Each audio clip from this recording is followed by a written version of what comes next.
Yes, students, in the previous video, you have discussed that what is the meaning of AD, what is the meaning of AS, assumptions of short run equilibrium or their equations, meaning, what are the components of investment, that is MEI or ROI, how they are related with the investment.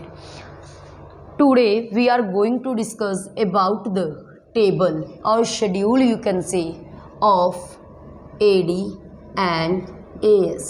जो भी आपके पास aggregate demand और aggregate supply की हमने equation की थी वो हमारे पास आई कैसे, और इसके लिए बेटा देखो आपने क्या करना है. You are know very well, you knows very well that we are discussing about the macro economics.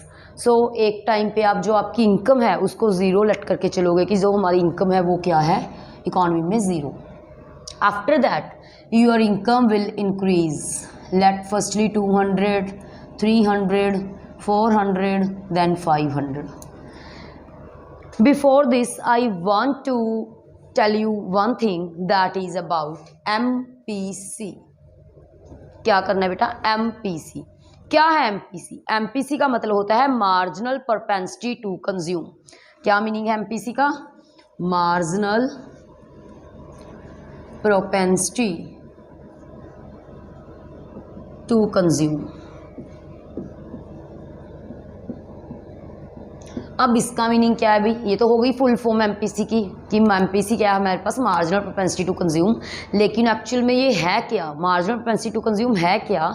ये है बेटा कि जब भी आपकी इनकम इंक्रीज होगी, जितनी आपकी इनकम इंक्रीज हुई है उसका आपने कितना पार्ट कंज्यूम किया है. लेट पहले जो मेरी इनकम थी, मेरी इनकम कितनी थी? लेट 20,000. मेरी इनकम कितनी थी पहले? जो मेरी इनिशियल इनकम थी वो थी 20,000. 20,000 में से लेट करो जो 15,000 था वो मेरा था एक्सपेंडिचर. क्या था मेरा? एक्सपेंडिचर 15,000. ठीक है बेटा जी. Now my income increase to 30,000. कितनी हो गई अब इनकम? 30,000. और जो मेरा एक्सपेंडिचर है लेट वो कितना इंक्रीज हो गया बेटा? वो हो गया मेरे पास 20,000. अब देखो इंक्रीज इन इनकम कितना हुआ है? 10,000. इंक्रीज इन कंजम्पशन किया कितना हुआ है? 5,000. ठीक है जी. इंक्रीज इन इनकम 20 से 30 हुआ 10,000. इंक्रीज इन कंजम्पशन 50 से 20 हुआ, 15 से 20 हुआ, दैट इज 5,000. तो एमपीसी क्या हुआ है? एमपीसी का मीनिंग होता है कि जो आपकी इनकम इंक्रीज हुई है, आपने अपनी बढ़ी हुई इनकम का कितना पार्ट कंज्यूम किया है. यहाँ मैं कितना पार्ट कंज्यूम कर रही हूँ अपनी इनकम का? 50%. अपनी एडिशनल इनकम का कितना पार्ट कंज्यूम कर रही हूँ? 50% पार्ट कंज्यूम कर रही हूँ एडिशनल इनकम का. तो 50% मेरे पास क्या है भाई? एमपीसी. कैसे निकाला 50%? इनकम में इंक्रीज कितना हुआ? सॉरी, कंजम्पशन में इंक्रीज कितना हुआ? 5,000. इनकम में कितना हुआ? 10,000. ठीक है जी. तो जो हमारे पास था 5/10 दैट इज़ 1/2 0.5. एमपीसी क्या होगी? 0.5 that is 50%. You can say कि मैं अपनी इनकम मेरी 10,000 इंक्रीज हुई थी, 10,000 का 5,000 खर्च कर रही हूँ. इंक्रीज इन कंजम्पशन 5,000 हुआ है तो 50% मेरे पास क्या हो गई? 50% मेरे पास हो गई एमपीसी.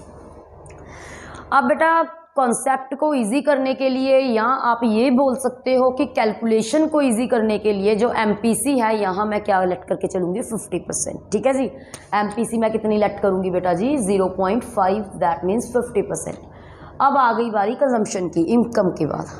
अब देखो भाई आपकी इनकम ज़ीरो है. जब आप लोगों की इनकम ज़ीरो है कुछ खाओगे या भूखे ही रहोगे? खाओगे. जब भी हमारी इनकम ज़ीरो होती है हम कुछ ना कुछ देखो खाते हैं. एटलीस्ट अपनी जो बेसिक नेसेसिटीज़ हैं वो तो हमने पूरी करनी ही करनी है. ठीक है. सो ज़ीरो इनकम पे लेट करो जो मेरी कंजम्पशन है 50. जो भी आपकी ज़ीरो लेवल ऑफ इनकम में कंजम्पशन होगी उसको हम बोलते हैं ऑटोनोमस कंजम्पशन. मार्क कर लो ये पॉइंट. यहाँ पे आगे बहुत ज़रूरत होगी इसकी, बहुत ज़्यादा ज़रूरत पड़ेगी. फिर ना बोलना कि मैम क्या होता है ऑटोनोमस कंजम्पशन. पहले ही यहाँ मार्क कर लो. क्या है? ये है हमारे पास autonomous consumption. Autonomous consumption. Let मैंने आपसे पूछ लिया या आपको पेपर में पूछ लिया, वैसे ऐसा तो नहीं पूछेंगे, फिर भी लेट करो, पूछ लिया कि भी मेरी ऑटोनोमस कंजम्पशन 70 है, what is the my income, तो आप बोलोगे क्या बेवकूफ़ है, जस्ट कंजम्पशन बोल रहा है तो इसकी इनकम मैं कैसे बता दूं बेटा। लेकिन ये भी ध्यान रखो कि उसने जो कंजम्पशन बोली है वो कंजम्पशन क्या है, ऑटोनोमस कंजम्पशन। जब वो ऑटोनोमस कंजम्पशन की बात कर रहा है तो ऑब्वियस है जो आपका इनकम का लेवल है वो क्या होगा, ज़ीरो होगा। तो इनकम लेवल हमारा क्या है, ज़ीरो। जब हम ज़ीरो लेवल ऑफ इनकम पे कुछ भी कंज्यूम करेंगे उसको हम क्या बोलते हैं, ऑटोनोमस कंजम्पशन। अब मेरी इनकम कितनी इंक्रीज हुई, 100, ज़ीरो से 100 हो गई। जो भी ज़ीरो से आपकी इनकम 100 हुई तो इनकम में इंक्रीमेंट कितना हुआ, 100 का। 100 का इंक्रीमेंट हुआ तो एमपीसी क्या है, 50%, 0.5। दैट मीन्स मैंने अपनी 100 में से 50% इनकम कंज्यूम कर ली। जब मैंने 50% इनकम कंज्यूम की, पहले मेरी कंजम्पशन कितनी थी, 50, 100 का 50%, 50, 50 प्लस 50, 100। आया समझ में। अगेन मेरी इनकम कितनी इंक्रीज हुई, 100 से 200, 100 इनकम इंक्रीज हुई।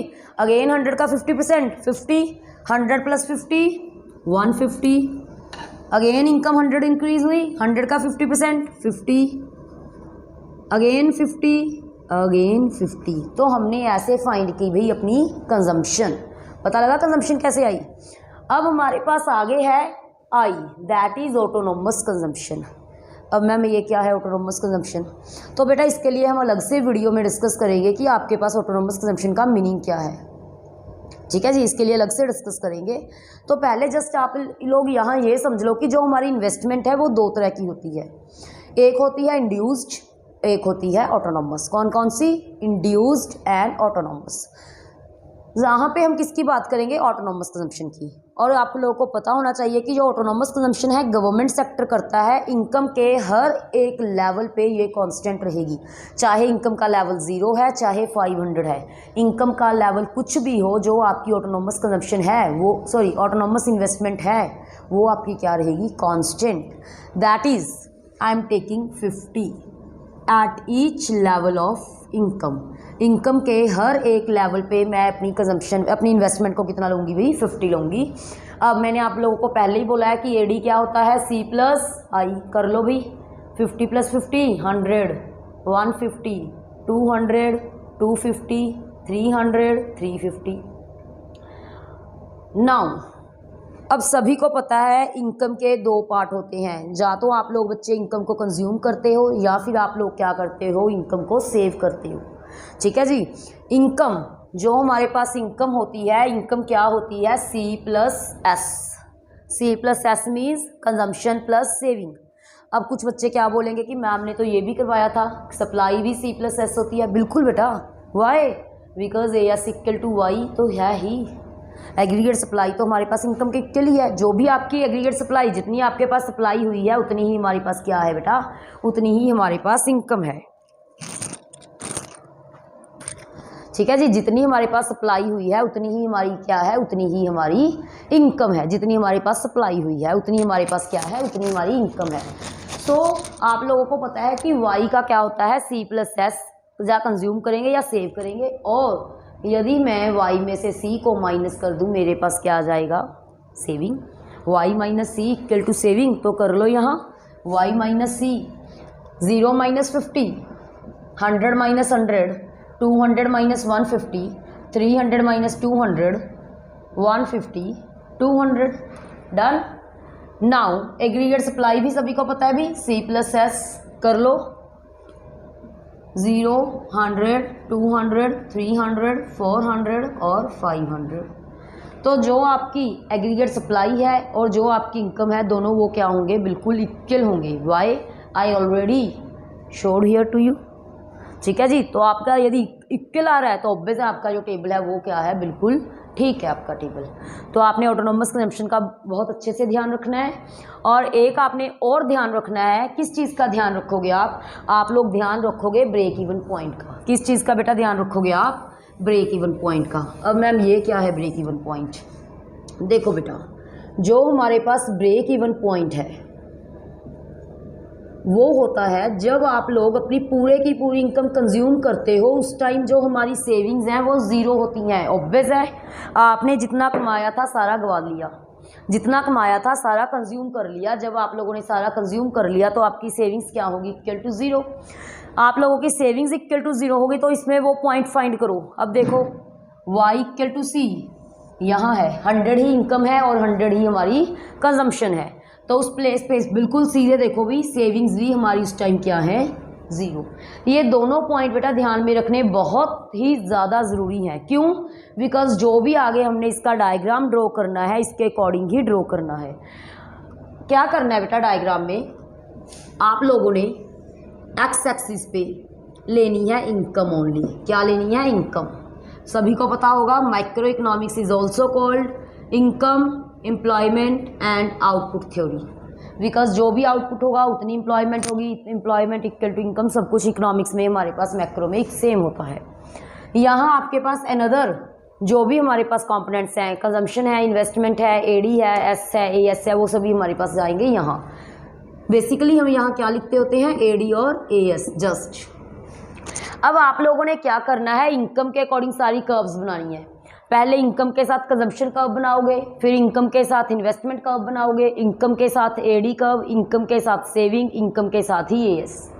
ठीक है, कैसे?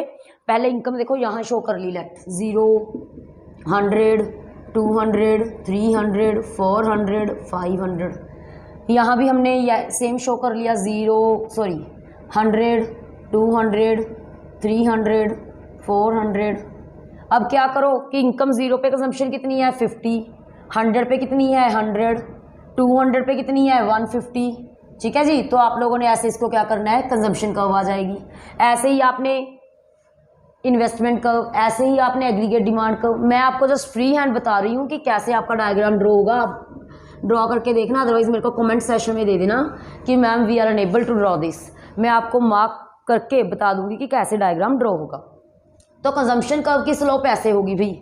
अब देखो जो कंजम्पशन कर्व है, इस डायग्राम को बनाने का सबसे आसान तरीका है बेटा। क्या आसान तरीका है? सबसे पहले आप लोग क्या करो, कंजम्पशन और इनकम कर्व को ड्रॉ कर लो। कंजम्पशन और इनकम हो गई ड्रॉ। मैंने आप लोगों को पहले ही बताया था, थोड़ी सी गलत हो गई बेटा, वेट, थोड़ी सी जो वाई कर्व है ना वो हल्की सी रोंग आ गई, गलत हो गई। कैसे हो गई? सबसे पहले हम लोगों ने क्या करना है, वाई कर्व को ड्रॉ करना है। वाई कर्व को ड्रॉ करने के बाद आप लोग क्या करो, अपनी कंजम्पशन कर्व को ड्रॉ कर लो। अब मैंने आप लोगों को बताया था कि यहाँ भी y इक्वल टू सी होगा, वहाँ s इक्वल टू 0 होगा। अब s सेविंग कर्व सभी को पता है कि नेगेटिव से स्टार्ट हो रही है और इसीलिए हम इसको नेगेटिव से स्टार्ट करेंगे सेविंग कर्व को। तो आप लोगों ने क्या करना है, सेविंग कर्व स्टार्ट कर लेनी है। देखो एक तो आपका ब्रेक इवन पॉइंट ड्रॉ हो गया यहाँ से। यदि एग्जाम में आता है कि ड्रॉ ब्रेक इवन पॉइंट, तो आप break even point easily draw कर सकते हो। क्या करना है, पहले y और c कर्व बनानी है। जहाँ भी y और c का इंटरसेक्शन होगा वहाँ आपने सेविंग को 0 शो कर देना है। ये डायग्राम बनाने का लॉजिक है कि जहाँ हमारे पास y इक्वल टू c है वहाँ अपनी सेविंग्स को क्या करना है, 0। ये पॉइंट आपके क्या होने चाहिए, मैच करने चाहिए। इसके बाद आप लोग बनाओ एडी कर्व। अब सभी को पता है कि एडी और जो सी कर्व है दोनों में ये हमारे पास क्या है, बीच में खड़ा है इन्वेस्टमेंट। ये 50-50-50 है, तो ऑब्वियस है सी कर्व से 50-50 के डिफरेंस के साथ ही एडी कर्व आ जाएगी। ठीक है बेटा, that means AD curve will be parallel to consumption curve. AD curve इसके पैरेलल होगी, किसके पैरेलल होगी, कंजम्पशन कर्व के पैरेलल होगी। और इसके बाद आप लोगों ने क्या करना है, इन्वेस्टमेंट कर्व ड्रॉ करनी है, विच इज़ जो इन्वेस्टमेंट कर्व है बेटा आपके पास क्या है, पैरेलल टू एक्स एक्सिस। देखो आपकी सारी कर्व्स ड्रॉ हो गई, सारी कर्व्स बिल्कुल ड्रॉ हो गई। और कुछ बच्चे सोचेंगे कि मैम ने यहाँ भी एक पॉइंट मार्क किया है, तो बेटा इस पॉइंट को हम बोलते हैं इक्विलिब्रियम पॉइंट, जिसकी बात करेंगे हम आगे। पहले जस्ट आप इस डायग्राम के थ्रू ब्रेक इवन पॉइंट देखो, कोई डाउट है आप मेरे को कमेंट सेशन में दो। ठीक है जी।